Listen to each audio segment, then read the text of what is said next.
Hey guys, I'm Vicky Murgatroyd from Life Empowerment Project, and welcome to this episode of So You Want to Be a Coach, where we are talking about, because you're a coach, you should always have your shit together, right? Or that massive preconception anyway. So the purpose of this episode and the whole series is to help good people build businesses that do good in the world. And that means looking through some of the bullshit that we're fed that stops us from achieving that. So this preconception is one of the most interesting ones for me. So preconception is that because you're a coach, because you have all these phenomenal tools and you can really help other people get over their shit, that you should always have your own shit together. Preconception. Actual situation, never gonna fucking happen. And the preconception that we should have our shit together is just putting way too much pressure on you. You are a human being first and foremost.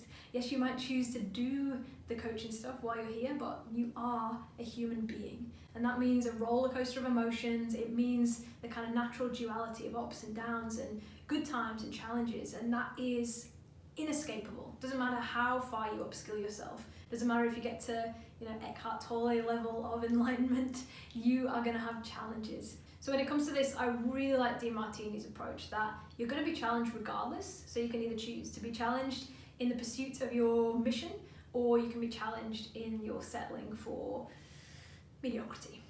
And that is entirely up to you. So regardless of the path you choose, you're going to be challenged. So you might as well be challenged to your highest good, because every challenge that you come across is going to allow you to grow. However, just because you know this shit, there are some arguments that we have back of house to say that it'd be really nice if you could just be ignorant for a while, if you could just pretend you didn't know all this stuff, or pretend you didn't know you were the creator of your own reality. But ultimately you do know that. So it comes down to that opportunity to take responsibility. And we all want to have a little bitch and a moan sometimes. Perhaps I take a whole day to have a bitch and a moan to myself. And that is totally fine. But this preconception that because you have these skills, you should always be on top of your shit is damaging. It's making us feel like we are failing in some way. And that is such dangerous rhetoric. It is just this expectation that is inhuman to meet, and it's unfair to expect that of yourself. And to be fair, you would never expect that of anybody else either. The ups and downs are going to come. So again, back to the DeMartini stuff, you're going to be challenged in your highest mission, basically, as you pursue your highest mission. And that's great because it's going to help you to grow. But that doesn't mean that the whole while you know logically that you're being helped to grow, and that this challenge is going to, break way to your next breakthrough. But it doesn't mean it's any easier as you go through it. You're going to be challenged, you're going to have tears, you're going to have frustration, and that is to be expected. So the more that we know that this is to be expected, the less reactive we become when it does happen. Sometimes I know that I'm just having a shit day or a shitty week, and I do my reflection, I take as much responsibility as I can, but to a certain extent you have to allow yourself to feel the emotion so that you can actually kind of work your way through it.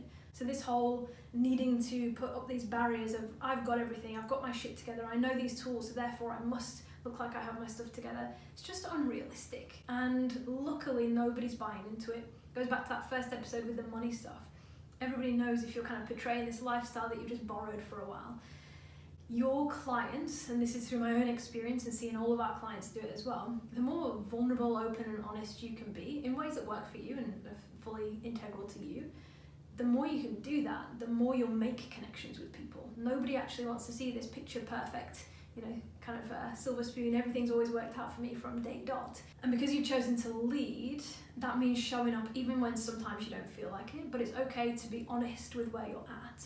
And because you are a coach and because you do have these skills, it's not going to be a case of victim or poor me, but people actually respond very well to understanding that you are a human, that you do have challenges. And we try and be as open about these as possible, and certainly in our client groups. And that breeds so much trust and so much option for people to share their own stuff as well. And not in victim mentality either. You really set the bar with, cool, we're sharing this to be able to understand how we overcome it, essentially.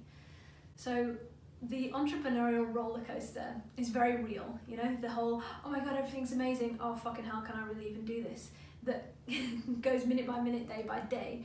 That is bound to happen. And as a coach, you know this better than anyone. You know that just because you have those skills doesn't mean that you can always have super easy access to them.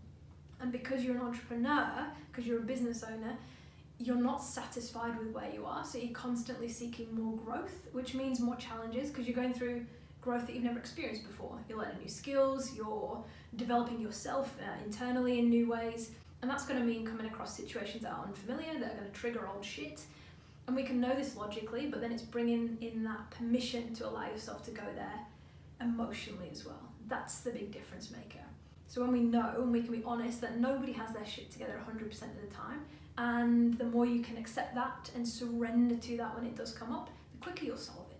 And that is just such a beautiful thing. And again, for me, in my experience, the more I can be open and honest with that, the better leader I can become. I used to have a preconception that you should have all your shit together, that you should be able to weather any storm. And then the more I've grown in the business, the more I realised that actually there's always bigger challenges around the corner. And the more that we can just be with those, be present and be honest and open, then the easier you get through them, but also the more you can teach, the more energy you have to lead from that. So that's my biggest takeaway for me personally, and I hope that it helps you as well. To me, this kind of paradigm is one of the most damaging things in this industry. And the more honest, open, authentic people we can get in this space, the more good we're going to do. Because nobody buys into this false image of perfect. Nobody's going to be attracted to that to come and work with you. So being yourself, being open and honest is the most amazing thing for yourself, for your business as its own entity, and for the people who you're here to serve. So final note, yes, you are a coach, but you're also a human being, and to know that is to know that there's going to be ups and downs. And to know that is to prepare yourself in advance so that you can make the most amazing change and have the most fun while you grow this epic business that's going to serve the world. So I really hope this helps. It's been a huge shift for me in learning. Hope that it is the same for you, and I can't wait to see you in the next episode.